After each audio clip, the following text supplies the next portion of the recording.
بسم اللہ الرحمن الرحیم۔ شروع اللہ کے پاک نام سے جو بڑا مہربان نہایت رحم والا ہے۔ دوستو، آپ اس وقت موجود ہیں اردو میڈیکلز پر۔ میں اپنے گھر میں سب سے چھوٹی تھی، مگر بدقسمتی سے مجھے جھوٹ بولنے کی بہت گندی لت پڑ گئی تھی۔ میں جھوٹ بولتے ہوئے ذرا بھی نہیں گھبراتی تھی اور اتنی روانی سے جھوٹ بولتی کہ سامنے والے کو یقین کرنا ہی پڑتا تھا۔ میری زبان سے گالیاں بھی بہت نکلتی تھیں اور مجھے کوئی پچھتاوا بھی نہیں تھا۔ پھر ایک دن یوں ہوا کہ میں نے اسکول میں جھوٹ بولا کہ میری دادی مر گئی ہے، اور اسی دن میری استانی میرے گھر آ گئی۔ مجھے بہت بری طرح سے ذلیل کیا گیا، تب بھی میں باز نہیں آئی۔ میں جھوٹ پر جھوٹ بولتی رہی اور اس وقت تو میری دادی نے مجھے کچھ نہیں کہا، مگر استانی کے جاتے ہی میری دادی نے ایک بات مجھے کہی اور وہ بات دل دہلا دینے والی تھی۔ میری دادی نے مجھے کہا، تیری قبر میں تیرے جھوٹ پر سانپ بچھو پیدا ہو رہے ہیں اور تجھے سانپوں کے ساتھ دفنایا جائے گا۔ یہ سن کر مجھے غصہ آیا کہ میری قبر میں ایسا کیوں ہوگا۔ تب میری دادی نے مجھے ایک کہانی سنائی جسے سن کر میرے ہوش اڑ گئے۔ ہم سب کی حالت ہی ایسی تھی، کیونکہ یہ کہانی جھوٹی نہیں بلکہ سچی تھی۔ یہ کہانی مینا کی تھی جو اپنے ماں باپ کی لاڈلی تھی، مگر اسے ایک ایسی عادت تھی جو اس کے ماں باپ کسی کو بتاتے ہوئے شرمندہ ہوتے تھے۔ ان کے لاڈ پیار نے اسے بگاڑ کر رکھ دیا تھا۔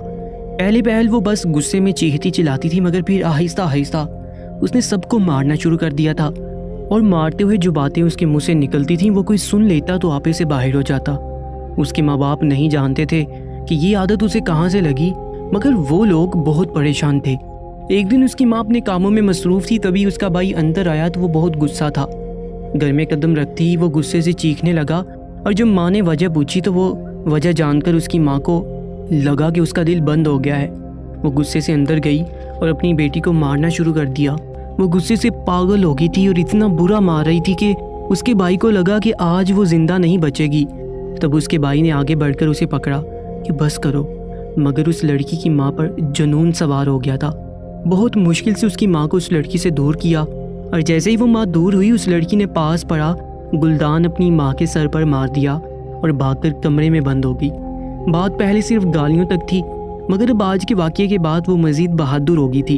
وہ جیسے جیسے بڑی ہوتی جا رہی تھی اس کی زبان اور ہاتھ دونوں تیز چلنے لگے تھے اور بڑے چھوٹے کا احترام بھول گئی۔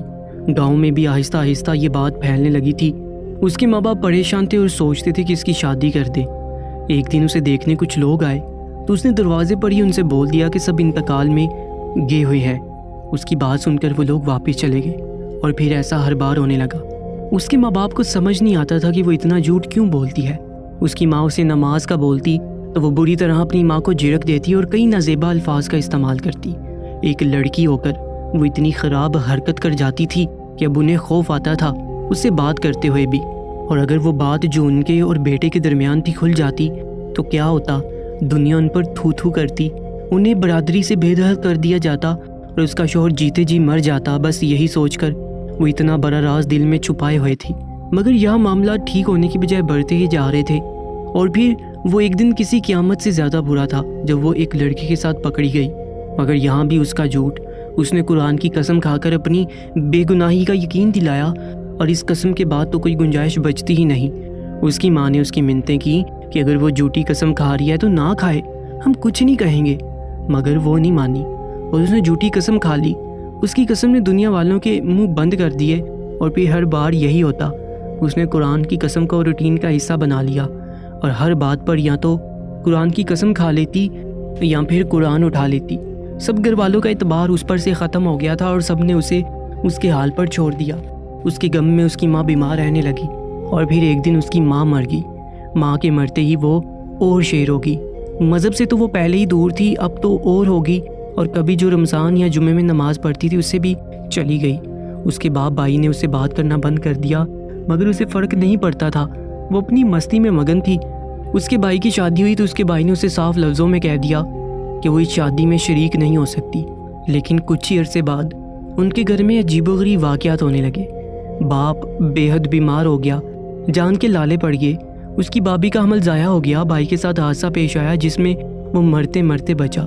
اس کا بھائی پٹیوں میں جکڑا دیکھا تو بے اختیار مسکرا اٹھی اور کہا کہ مجھے برا بول رہے تھے، تیرے خود کی بیوی منحوس ہے، اپنے بچے کو ہی کھا گئی، اور کیا پتا یہ بچہ تیرا تھا بھی کہ نہیں۔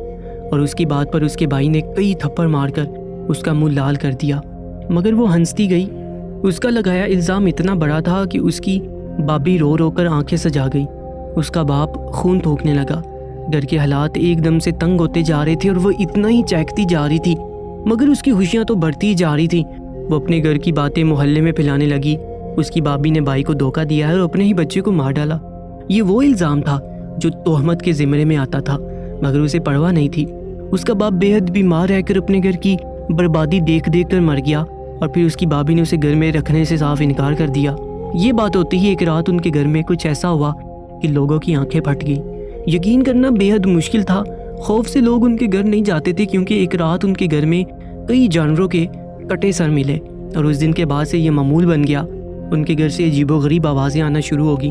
آہستہ آہستہ محلے والوں نے ان سے رابطہ ختم کر دیا، اور وہ خود بنا خوف و خطر کے اس گھر میں رہتی۔ ان سب چیزوں سے تنگ آ کر اس کے بھائی بابی اسے اکیلا چھوڑ کر اس گھر سے چلے گئے، اور اب وہ تھی اور آسیب زدہ گھر۔ اس کی نظروں سے سب کو خوف آتا تھا۔ وہ گھر سے باہر نکلتی تو سب عجیب سی نظروں سے اسے دیکھتے، اور وہ جسے دیکھ لیتی اگلے دن وہ بیمار پڑ جاتی۔ اس کی وحشت ہر جگہ پھیلنے لگی تھی۔ اس کے گھر سے عجیب طرح کی بدبو آتی تھی۔ لوگ اس کی ایک نظر کی مار تھے۔ کسی کو نہیں پتا تھا کہ وہ کیا کرتی تھی، مگر سب نے اپنی آنکھوں سے اسے ایک معصوم بچی سے ایک ایسا انسان بنتے دیکھا تھا جو کچھ بھی کر سکتی تھی۔ وہ کسی سے نہیں ڈرتی تھی۔ اس کے راز سے ایک اور شخص واقف تھا جو اپنے آپ کو اس سے چھپائے بیٹھا تھا۔ اس نے جو کام شروع کیا تھا وہ بہت برا تھا، مگر وہ کسی سے نہیں ڈرتی تھی۔ اور ایک دن ایک عجیب سا منظر دیکھنے کو ملا جس نے سب کے دلوں کو دہلا کر رکھ دیا۔ کئی دنوں سے وہ منظر سے غائب تھی، مگر ایک عجیب سی بدبو نے پورے علاقے کو اپنی لپیٹ میں لے رکھا تھا۔ اور پھر بہت دنوں بعد جب یہ بدبو بڑھتی چلی گئی اور کوئی راستہ سمجھ نہیں آیا، تب محلے والوں نے اس کے گھر کے اندر کا رخ کیا، اور ایسا منظر دیکھ کر سب کی چیخیں نکل گئی، کیونکہ سامنے کا منظر انتہائی ہولناک تھا۔ اس کے گھر میں عجیب و غریب سامان تھا، اور سامنے ہی وہ ہوش و حواس سے بیگانہ پڑی ہوئی تھی۔ کوئی اس کو اٹھانے آگے نہیں آیا تھا، کیونکہ کسی میں اتنی ہمت ہی نہیں تھی۔ سب نے مشورہ دیا اس کے بھائی اور بھابھی کو بلایا جائے۔ ایمرجنسی میں اس کے بھائی اور بھابھی کو بلایا گیا، مگر وہ لوگ آنے پر راضی نہیں تھے۔ بہت مشکل سے ان لوگوں کو راضی کر کے یہاں بلایا گیا، تو وہ آدمی اپنی بہن کی حالت دیکھ پھوٹ پھوٹ کر رو دیا۔ اسے اسپتال پہنچایا گیا تو وہ مردہ ثابت ہوئی۔ اس کا بھائی رو رہا تھا، آخر کیوں اس کا پورا گھر اجڑ گیا؟ کیوں ایک کی کیے کی سزا سب کو ملی؟ اس کے ماں باپ اپنی اولاد کے غم میں اس دنیا سے چلے گئے، اور اس نے بھی تو چھوڑ دیا تھا اپنی بہن کو، مگر وجہ کوئی معمولی نہیں تھی۔ یہ وہ وجہ تھی جس کی وجہ سے وہ لوگ برباد ہو گئے تھے، خصوصاً اس کی بہن، اس کی معصوم اکلوتی بہن۔ وہ اسے نہیں بچا سکے تھے کیونکہ ان کے ہاتھ میں کچھ بھی نہیں تھا۔ وہ لوگ ہسپتال سے آئے، کفن دفن کا انتظام کیا، تو جب اسے قبر میں اتارا گیا تو اس قبر سے سانپ نکل آیا۔ یہ بات بہت پریشان کن تھی۔ جب دوسری قبر کھودی تو اس میں 2 سانپ اور بچھو تھے۔ تیسری، چوتھی، 5ویں غرض جتنی قبریں کھودی جاتی اتنے ہی کیڑے اور سانپ اس میں سے برآمد ہوتے۔ اتنے سانپوں کی موجودگی میں اس کو دفنانا ناممکن تھا۔ یہ بات سارے علاقے میں پھیل گئی تھی کہ اس لڑکی کو قبر نے قبول کرنے سے انکار کر دیا ہے۔ کوئی ایسا حل نہیں تھا جس سے اس لڑکی کو قبر میں اتارا جاتا۔ اس کی میت یوں ہی رکھی تھی، لیکن جیسے ہی اسے قبر میں اتارتے، ہر جگہ یہ خبر جنگل میں آگ کی طرح پھیل جاتی، اور جو سنتا کانوں کو ہاتھ لگاتا۔ تب کسی بزرگ نے اس کے بھائی کو کہا کہ اگر کوئی ایسی بات ہے جو اس نے کی اور وہ کسی کی تکلیف کا باعث بنی تو تم اس کے بدلے معافی مانگ لو۔ یہ سنتے ہی بھائی نے اپنی بیوی کو دیکھا۔ تب بیوی نے کہا کہ اس نے جو تہمت مجھ پر لگائی میں معاف کرتی ہوں۔ پھر وہ اپنے شوہر سے مخاطب ہوئی اور کہا جو کچھ وہ کر چکی ہے اسے معاف کر دو یا مجھے بتاؤ تاکہ میں کوئی حل نکال سکوں۔ بھائی بتانا نہیں چاہتا تھا، مگر اس کی بھابھی نے بھائی کو سمجھایا۔ تب اس نے جو بات بھائی کو بتائی وہ ناقابل یقین تھی۔ وہ بہت چھوٹی سی عمر میں ہی کالے جادو کرنے والوں کی نظر ہو گئی تھی۔ اس کی دوستی جس لڑکی سے تھی اس کے گھر میں کالے جادو کا کام کیا۔ وہ غلط صحبت میں پڑ چکی تھی، اس کے لڑکوں سے تعلقات تھے، اور وہ سب سے بڑھ کر اس نے قرآن کی قسم کھائی تھی، وہ بھی جھوٹی۔ ایک ایسا گناہ تھا جس کی معافی کوئی انسان نہیں دے سکتا تھا۔